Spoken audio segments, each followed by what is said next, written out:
Good morning, ladies and gentlemen. Welcome to Sault Ste. Marie, Ontario, the gateway to Canada, and the Agawa Canyon Tour Train. The train is departing. We'd like at this time to introduce today's train crew.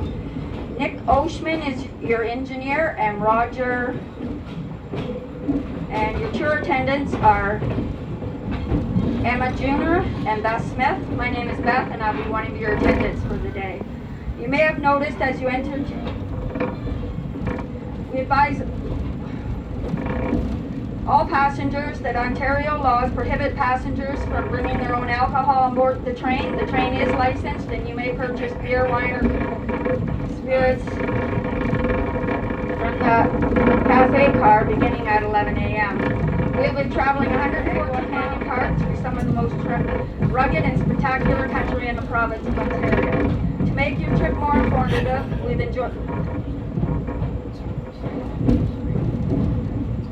put souvenir magazines throughout the coaches. In them find information on the railroad and the region it travels through. It also helps you We have a scenic points guide on page 33 of the magazine. Making announcements to give you a better opportunity to enjoy the more scenic sites and prepare for picture taking.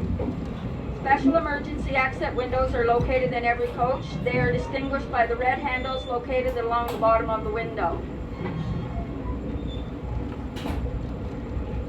We ask that you please familiarize with their safety features. The water available in the restrooms is for hygiene purposes only and is not for consumption. Bottled drinking water is available for purchase in the dining car. In accordance with federal government legislation, the Agawa Canyon Tour Train is a smoke-free environment. All passengers and employees are required to respect this provision of this legislation and refrain from smoking on board the train. This policy will be strictly enforced, and if the railway is fined for any smoking infractions, the dollar value of the fine will be passed on to persons violating this government legislation. If you are in a coach with overhead storage areas, due to the motion of the train, for your personal safety, we ask that items placed in the overhead storage racks are laying flat and not piled on top of each other. Please note that Transport Canada regulations prohibit passengers from riding or standing in the vestibule areas between coaches.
eventually cover half the landmass of the future Canada in a shield-shaped arc of granite that extended from what is now northern Wisconsin and New York State in the south to the Arctic Ocean in the Northwest Territories and to Labrador and Greenland in the northeast.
traversing the Great Plateau, whose bordering highlands still trace the shape of the Great Lakes.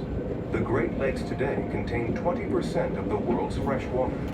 Since the end of the last Wisconsin glaciation, 10,000 years ago, outflowing waters from Lake Superior have been plunging 7 meters or 23 feet into the 97-kilometer or 60-mile-long waterway of the St. Mary's River on their way to Lakes Huron and Michigan.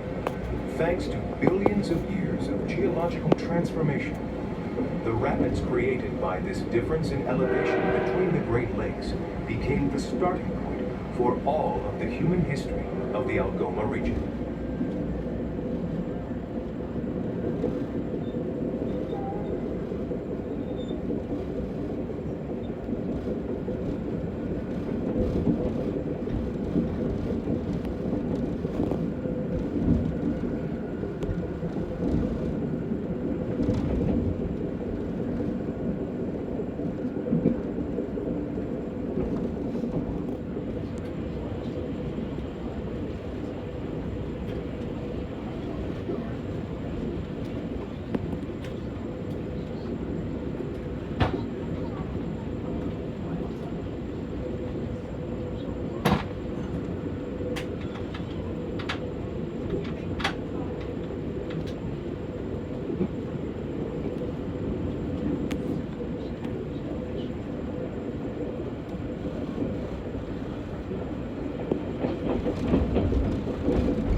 supported by the downhill and cross-country skiing, dog sledding, fishing, hiking, canoeing, and mountain biking.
As a fur trading center, and by 1869, when the Hudson's Bay Company, which had succeeded the Northwest Company, finally had to close its post, the fur trade was effectively gone. The construction of the shipping canal in Michigan in 1855, rather than encouraging people to stop over or stay to do business, it actually gave them more of a reason to pass through the Soo on their way up and down the lakes, a problem further complicated by all those cold winter months when the ice prevented ships from navigating the lakes at all. By the time the Soo incorporated as a village in 1871, it had grown by just 600 souls. The problem of year-round access was solved in 1889, when a branch line of the Canadian Pacific Railway was finally built to connect Sudbury and the wealth of the Canadian Shield through the Soo and the International Railway Bridge to the growing markets in the United States. This growth in commerce allowed the village to become a town and the population to grow to 4,000, but still offered no growth industry around which the community could dependably develop. The solution to that dilemma ultimately lay in harnessing the hydroelectric potential of the St. Mary's Rapids. People had long recognized this.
Shore of Lake Superior, Georgian Bay, Algonquin Park, the Lower St. Lawrence, the Rockies, the Pacific Coast, and the Arctic came to evoke a deep and enduring resonance in the Canadian soul.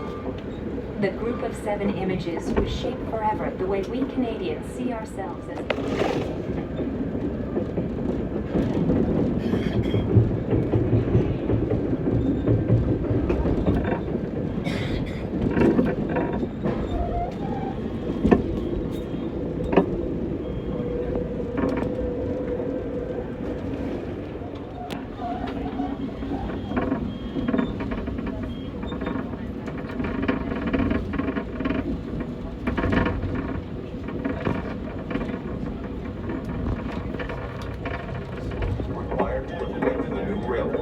By 1903, the Algoma Central Line, though it did not yet connect with the CPO, would nevertheless reach 90 kilometers or 56 miles and would have a branch line running 37 kilometers or 20 miles east to the iron.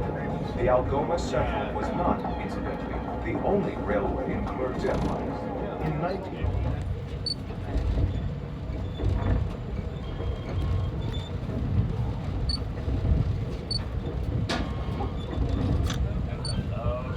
Oh, holy cow. This water. Look at this side. Yeah. This side is way down. It wasn't like it. No, yeah.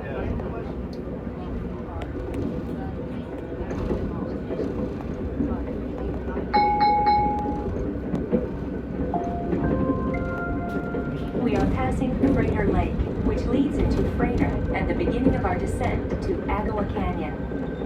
This section of the line, straightened in 1910 by blasting the cuts through the rock which we are about to pass through, is one of the steepest sections on the rail line, with a grade or incline of almost 1.3%, which is considered very steep in the railway business.